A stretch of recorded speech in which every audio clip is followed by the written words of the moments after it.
In today's video, I'm going to teach you how to close a Qualtrics survey in 2025.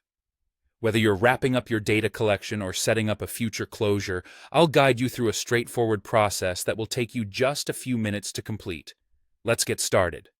First, open your preferred web browser and search for Qualtrics. If you're already familiar with the site, you can go directly to their website. Once you're there, look towards the top right corner of the screen. You'll see the Log In button. Give it a click to proceed to the login page where you'll be able to enter your credentials. Now, use your registered username and password to log into your account. Make sure you're entering the correct information to avoid any login issues. Once you're in, head over to the left-hand menu. Here, you need to navigate to the Survey Options section. This is where all the magic happens when it comes to scheduling your survey's closure. In the Survey Options menu, find the section labeled Responses. This is where you can manage how and when your survey collects responses.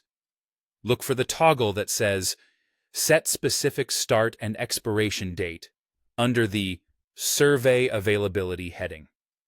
Click this toggle to activate it. This is a crucial step, as enabling this option allows you to specify exactly when your survey will start and, more importantly, when it will close.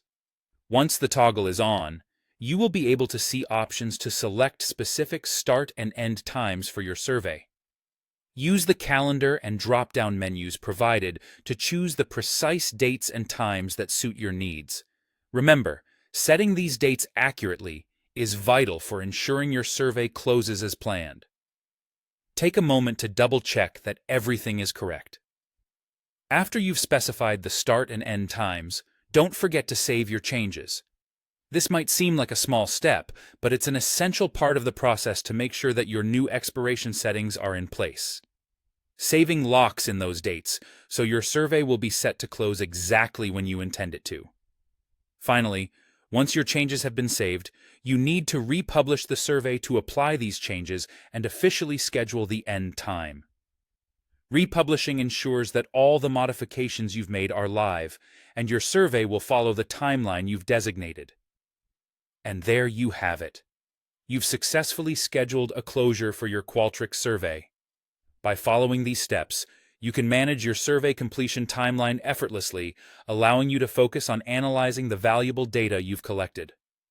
Thanks for watching, and remember to like and subscribe for more helpful tutorials. Have a great day.